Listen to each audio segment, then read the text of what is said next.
Y'all, this is the matter of factly garden edition.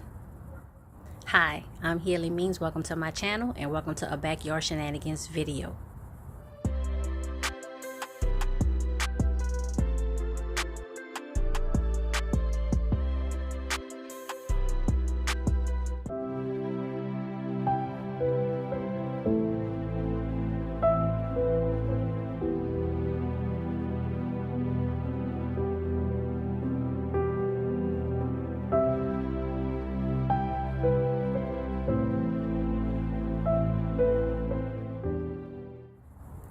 Y'all, we just gonna get straight into it. I am so tired. I'm losing my life. We about to hit sunset in a little while. Let me show you what I've been doing in the garden. Right off the bat, ta-da! We can actually see the whole little patio area by the pool, y'all. I finally cleared it out. I had some help today. I took advantage of it. Y'all, I'm just not the one to record the process. I can't do it, y'all. But I hope you understand. I take this time to like get the work done. It's also my me time and just trying to get stuff done. On the left bed here, I'll put the picture up of what I planted, and that's why I have the DIY trellises to help contain those plants as they grow and climb. I'm trying to do a lot of vertical stuff. And I'm gonna do the same thing on the right side, but I haven't planted in that bed yet. Instead, I'm starting the seeds, and that's the container that's on the tray table. I'll show you that. And then this is my up and over trellis over here, y'all. I've been wanting to do something like that since I had a garden, and I actually can walk like through and under this. I don't have a lot of walking space because of the way the pallets is set up, but at least I do have a way where I can walk through and then hit the front of the 8x4 in the back. Both sides of the 8x4 are planted. Things are looking pretty well. I do finally have some food scraps in the pitcher over here, and then I put like a little bit, no, I think I put a little bit in this pitcher over here. So I put some food scraps in there. I should put some soil on top of it, and I probably will do that, just not right now. And then here, hopefully you can see it through the tool. So I have 4 like 12 count seed tray starters. And y'all, the garden soil, I'm so burnt up right now, y'all. I wanted to sift the soil, but I saw very quickly that that wasn't happening. And when I tell you, it just seemed to be like 90% like sticks and stones was finna break my bones. That's what it seemed like. In the back left, I have bunching onions and sweet Spanish white onions. In the left front, I have yellow Spanish onions and winter squash, butternut squash. And then on the back and the right, I have 2 kind of garden beans, Kentucky Wonder and Top Notch Golden Wax. Those are yellow beans. And then in the front, I have more broccoli and cabbage. I'm going to just keep using them 2021 seeds, y'all, till they all going. We still have our mystery plant, y'all. And I'm starting to think that there's a little bit of cabbage, y'all. Look, you see that? I think that that's cabbage. At first, I thought it was lettuce, but I didn't put lettuce in the toilet tissue rolls. I put cabbage and broccoli. So I really think that that's a little cabbage. Another thing I did today, and I hope the transplant works, I took the cherry tomato plants that I had planted in with the peas in that 15-gallon bucket. I took them out and I put them here in the tomato cages. I hope that this works. I did add a treatment of vitamin B1. That's a liquid solution that I have. It's supposed to help with transplant shock. So I used it for this and for the next thing that I'm going to show you. Y'all see these birds right here? I think these birds are, I don't know if they eating my peas. I don't know what they doing, but they've been coming around here a lot. So they did eat the aphids, and I sure appreciate that. Oh, y'all, let me show you that right quick. I moved everything, but I left this broccoli right here because this was the broccoli that got tore up by the aphids. And you know what? They have some aphids left on here, but really it's just like the remnants of the damage. They don't have that much aphids left on here because, like I said, the birds did come and they did what they had to do. But when I moved all of the other plants, I did not want to move this plant with them, just in case they have some living aphids, and I don't want them to like infest the rest of my plants. So I'm leaving this right here. I am gonna pull this up and just like throw the whole plant away. I don't even know if I want to reuse the soil, y'all, but that's 5-gallon bucket of soil. I don't know, we're gonna have to see. Okay, right here we have like rainbow row. These are gonna be flowers. This right here, y'all, I think this is grass, but I don't know if this was like grass or wheat or something like that. I think this is probably grass. I don't think that's wheat, y'all. I don't know nobody that grew no wheat around here unless it blew from wherever. I think this is grass. I just decided to leave it. That ain't hurt nobody, so I just left it. And in these, I took the soil that was in here, and you can see like it's still very damp. I mixed some perlite in, and then we planted some flowers. I got to get the tags made. I didn't select the flowers in each container, so I don't know. I got to get the pictures on what flowers was put in what bin, and then I'm gonna put the tag on there. But I'm just gonna grow flowers in these containers, and then I'm gonna pick up like the whole table, because as you can see, it's containers on a table, and I can pick up the whole table and just move it around the garden where I want it to be. So hopefully the seeds will germinate and we'll get some flowers. But this soil is still very heavy because it's wet, and even mixing a perlite in it, yeah, I don't know. We gonna see. The soil will be useful for something, you know. If the flowers seeds don't germinate, then when it gets a little bit drier, you know, I'll mix it up and then I'll try again. And here is where I moved everything. This is still a work in progress, but I just had to get everything off the patio. So I moved everything, and let me just show you what's going on. So this right here is my supply pallet. I have I believe I have four 15-gallon buckets. This 5-gallon bucket is empty.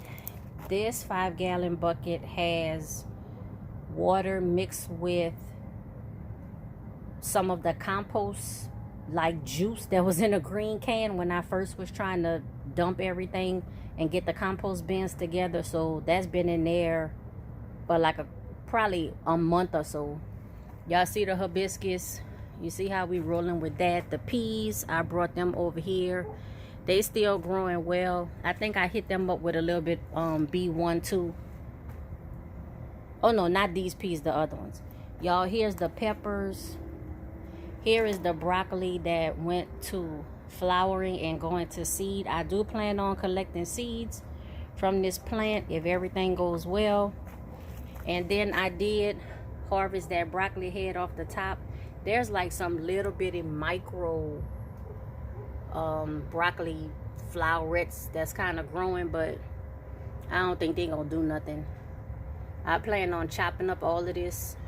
I'm gonna let it grow for like another month or so, whatever. I mean, it ain't hurting nothing. I don't need the bucket this second, so I'm gonna let stuff grow for maybe like another month or so. We'll see what's going on. But if nothing grows, I'm gonna chop this up, put in my compost bin and my compost pitchers, and we'll start over with something else. And then these are the 3 cabbage, still growing very well. You see they like trying to do little heads, but I do have 2 cabbages in each plant. I mean in each bucket. It should have only been 1, but the way that I had them in the containers before I transplant them into these buckets, they were in pairs, and I just kept them together. But I know next time 1 cabbage plant per 5-gallon bucket, 1 cabbage plant per garden square when I'm doing garden squares. Here's Aunt Jerry's garden. Everything is looking well, is growing. The onions though, y'all, I don't hardly see no onions. I know onions have a long growing season. I probably planted them not exactly when I was supposed to, but I see a little bit of the bunching onions coming up, but I really don't see any sign of the full bulb onions. So, you know, but we'll see. The garlic is looking very good. The garden don't disappoint, y'all. But yeah, overall, I'm very pleased. And I thought, oh yeah, look, so I believe it's a radish, y'all. Yeah, I think this a radish because I believe these are the beets. So that's how we rolling with that. Something is in here nibbling. I don't know what it is, but something in here nibbling. Here's my vertical herb garden. The basil is dying back. Like, I'm so surprised, like I can't believe it, but everything else is growing in full swing. This is mint. It's either peppermint or spearmint, y'all. I keep forgetting. This is the sage that's continuing to grow. The lemon balm. I know y'all hear that hummingbird. He trying to catch me while I'm not looking. This is the rosemary, y'all. And this parsley, I keep saying that I'm gonna cut it. I keep saying I'm gonna trim it and cut it, bring it inside, dehydrate it, use it for garnish and all that. And I ain't did it yet. And this is how the yard looks going this way. And then the last thing that I want to show you is, oh y'all, look at the moon. Look at the moon. I better hurry up. All right, so here are the peas, and I took out the tomatoes. And that's the cherry tomatoes that I put in the tomato cages on the right side of the 8x4. But these are the peas that I had growing with those tomatoes. Prolific, y'all. Just prolific, I'm telling you. These strawberries are going on 3 years. So I will definitely be buying some new strawberry plants this year. These are actually the leftover vines from the sweet potatoes that I planted. Y'all, I dumped out the bucket. Well, I had help with that, but the person dumped out the bucket. I was expecting to have, I don't know, at least 3 or 4 potatoes, y'all. 0. All I had was the original potatoes. But see, that's what you get for trying to skip steps. I don't know why I thought I was going to put the potato in the ground and then come out with more potatoes. Nope, you got to get the slips first, and you plant the slips, and then you get the potatoes. So these are the extra slips that I have that I didn't use, but I felt sorry, y'all. I didn't want to chop them up or nothing like that, so I just put them in some more soil and put them in another 15-gallon pot. So I got all of these slips. So if my experiment don't work with the first set of slips, I still have all of these other slips, as long as they don't die, and I could, you know, experiment some more. Here are the bell peppers. You see the orange one in the back there. And then this is, let me see what we got here. Some green peppers trying to come in. You know, hey, I'll take them. I see some flowers budding. I'm gonna plant a zillion bell pepper plants. Here are the slips that I separated and put in this. I believe this is a 45-gallon grow bag. Now the hibiscus cuttings are in 35-gallon grow bags, and y'all, they not looking good to me. I don't like the way they looking. I'm gonna put some fertilizer or something. They just, I don't know, I don't like the way they look. The leaves are not as big as what they were before. I do see like some flowers and stuff budding, but something just don't look right to me, y'all. Maybe it's just me. Maybe with the rain and, you know, the super cold nights and then the warm days. I don't know, y'all. I don't like the way they look. But I'm hoping that as the temperatures warm up and the weather stabilizes, we'll have, you know, they'll look better. Then back to the Japanese sweet potato slips. These are the ones that I separated. And all of these slips and then these slips came from one potato. Now, I planted 2 potatoes in the ground. The one was like, you know, dried up and used, where all of these slips came from. And then this is the other one. Y'all, look how big this potato is. Let me show you. So this is my hand. And look at this potato. Like, it's a big potato. I didn't know what to do with it. Again, I did not want to throw it away, so I just stuck it in this other 45-gallon grow bag. I don't really have a use for the grow bag. I had the extra soil, so I just put it in here, y'all. We gonna see what happens. I put up the regular bird feeders, like with the bird seed. I put 2 of those up. And then the reason why the sugar water looks so brown is because we use raw sugar. So I have this one, this set right here, and then the other one you see is like way over here. This is probably like 20 or 30 feet separated, because I'm trying to stop the hummingbirds from fighting each other, y'all, but that don't work, because they fight each other and they be fighting me too. Here is my Royal Lee cherry tree. This is the one that I recently bought. Well, it's been a few months now, but this is the one that I recently bought to replace this one that I had for several years, y'all. But I think it's dead. I think it's dead for real, for real. I'm gonna dig this up sometime in the spring, and this will give me more room to put more containers for planting. And then this is the mini royal, which is just haven't given me any issues at all, growing beautifully. This is my orange tree. This is the tree that I dug up from out the ground and put it in this pot. I thought that was gonna be better for the tree. There is some green on the tree from the bottom, which gives me hope, but everything at the top seems like it's dead. I don't know if I should cut that off, if the tree is just gonna purge these branches itself. If there's anybody that's an expert on orange trees, please let me know. This is a Home Depot special. I pretty much decided not to buy any more trees for Real Motorcycle. I pretty much decided not to buy any more trees from Home Depot. I'm gonna buy some from our local nursery. That's where I got this Royal Lee tree from. So far so good with that, but I think I'm just gonna go to a nursery. They do have lifetime warranty on their trees, and that's better than Home Depot. I think you get 1 year, which is still good, you know, don't get me wrong, but lifetime warranty is better. I bought 4 bags of garden soil. I have 2 more left over to use when needed, as needed, but I'm gonna have to sift this soil. This soil has gotten absolutely horrible. I used to recommend this soil, but I do not anymore. This is the Kellogg All Natural Garden Soil Organic. Don't buy this unless you are going to sift it, or you don't mind at least half of the bag being twigs and mulch and branches and everything but soil. Very disappointed. Then these are my 2 compost bins.